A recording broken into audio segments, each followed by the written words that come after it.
Hello everyone, thank you for clicking on this video. Here we're going to talk about using the correct stress in English words. இந்த வீடியோல English வார்த்தைகள்ல சரியான அழுத்தம் எப்படி கொடுக்கணும்னு பார்க்கலாம்.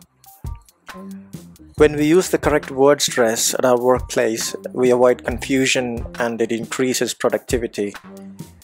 Professional environmentல நம்ம கரெக்டான ஸ்ட்ரெஸ் அதாவது அழுத்தம் உபயோகப்படுத்தினா நமக்கு ஒரு நல்ல மதிப்பும் இருக்கும், பேசும்போது குழப்பம் இல்லாமையும் இருக்கும்.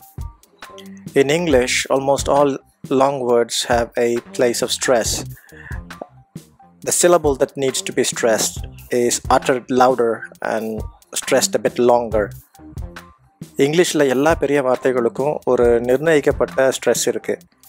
எந்த வவல் சவுண்டுக்கு ஸ்ட்ரெஸ் கொடுக்கணுமோ அந்த சவுண்ட் மட்டும் கொஞ்சம் சத்தமாக அழுத்தி சொல்லணும்.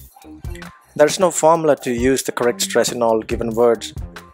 We must use these words in our conversations and practice. இந்த வார்த்தைகளோட ஸ்ட்ரெஸ்க்குன்னு எந்த ஃபார்முலாவும் கிடையாது.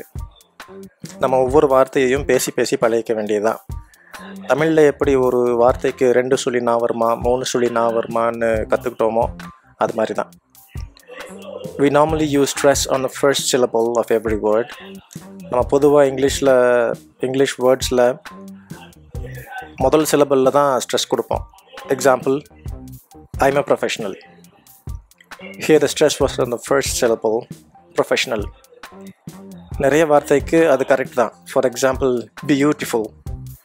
Stress is on the first syllable. ப்ரொஃபஷ்னல்ங்கிற வார்த்தையில் முதல் வவலில் சவுண்ட் தான் நம்ம ஸ்ட்ரெஸ் கொடுத்து பழகியிருக்கோம் வழக்கமாக. To speak this word with the correct stress, we say professional. The stress is on the second syllable, second vowel sound, pro-fes-sion-al. Pro-fes-sion-al. இந்த வார்த்தையில் ரெண்டாவது vowel sound அதாவது ஃபெஷ்ங்கிற சவுண்டில் தான் அழுத்தம் கொடுக்கணும். Pro-fes-sion-al. Pro-fes-sion-al.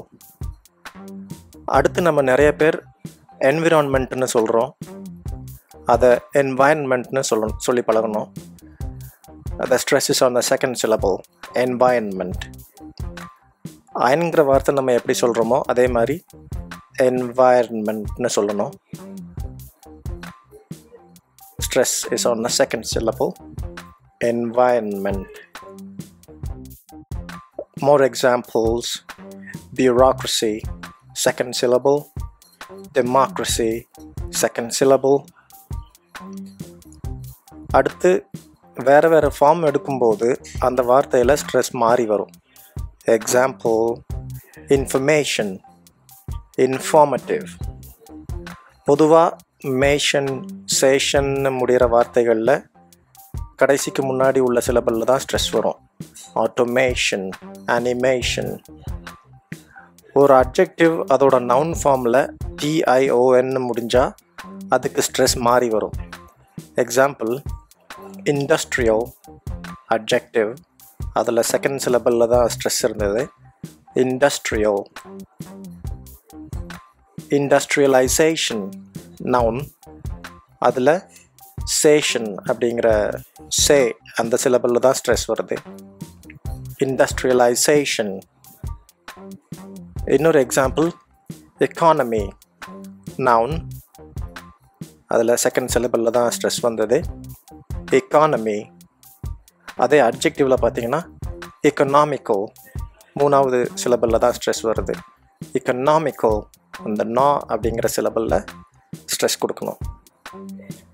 Economy, economical. அடுத்து 2 நவுன் ஃபார்ம்ஸ்னாலும் இதே மாதிரி ஸ்ட்ரெஸ் மாறி வரும். எக்ஸாம்பிள், கேப்டிவ் நவுன், அதில் ஃபஸ்ட் சிலபிள்லேயே ஸ்ட்ரெஸ் இருக்குது. கேப்டிவ்.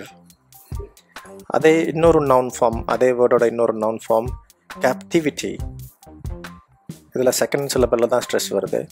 கேப்டிவிட்டி. இன்னும் சில டெய்லி யூஸ் பண்ணுற வார்த்தைகள் examples, education, tuition, finale, exam, reciprocate, discombobulate, destruction, education, tuition, finale, exam, reciprocate, discombobulate, destruction. தங்கிலீஷில் வேர்ட் ஸ்ட்ரெஸ் உபயோகித்தா எவ்வளோ சிரிப்பாக இருக்கும். அதாவது இப்போது இந்த லைன் எடுத்துக்கிட்டால், இந்த மூவியில் அனிமேஷன் அவ்வளோ நல்லா இல்லை, ஏதோ ஹிந்தி டப்பிங் கமர்ஷியல் கேட்ட மாதிரி இல்லை. இதே இங்கிலீஷில் கேட்கும்போது the animation was not very good in this movie bro அப்படின்னு கேட்டால் நார்மல் மாதிரி தானே தெரியுது. தமிழ் மிக்ஸில் ஸ்ட்ரெஸ் கரெக்டாக யூஸ் பண்ணணும்னா ஜல்லிக்கட்டு புரட்சி மாதிரி வேர்ட் ஸ்ட்ரெஸ் புரட்சின்னு ஒன்று வந்தால் தான் ஆகும். திடீர்னு கொக்கோ கோலா பெப்சியை அழித்த மாதிரி திடீர்னு இங்கிலீஷ்காரனுக்கு புரிகிற மாதிரி பேச ஆரம்பிக்கலாம். தங்கிலீஷில் இந்த மாற்றம் எப்போ வரும் இல்லை வருமானே தெரியல. ஆனால் நம்ம ஃபுல் இங்கிலீஷ் பேசும்போது இந்த ஸ்ட்ரெஸ் எல்லாம் கண்டிப்பாக செய்யலாம். அப்போ ஒன்று ஃபுல் தமிழ் இல்லைன்னா ஃபுல் இங்கிலீஷ் பேச ஆரம்பிச்சிருவோம். தமிழும் உயிரோடு இருக்கும். தமிழ் உயிரோட மீட்ட பெருமை எங்கள் சேனலுக்கே சேரும். நம்ம எவ்வளோ இங்கிலீஷ் டிவி சீரீஸ் மூவிஸ் பார்க்குறோம். லாக்டவுன் முடிஞ்ச உடனே சும்மா ரோட்டில் ஒருத்தரை நிறுத்தி ஜோக்கர் யாருன்னு கேட்டால் லைனாக டைலாக் சொல்லுவானுங்க. அதே வார்த்தை அந்த டைலாகில் மட்டும் கரெக்ட் ஸ்ட்ரெஸ்ஸாக கொடுத்து சொல்லுவாங்க. ஆனால் தினசரி உபயோகத்தில் அதை பண்ண மாட்டாங்க. நிறைய இங்கிலீஷ் கண்டென்ட் பார்க்குறோம், ஆனால் அதை உபயோகப்படுத்துறதில்ல. I understand that I can't list all the words in the English language in a single video. The point is to stress on the significance of word stress, pun intended. We hope that more people will be encouraged to learn to use correct stress in their professional and social networks. See you soon in another communication skills video. Don't forget to hit like and subscribe to our channel. Thank you for watching.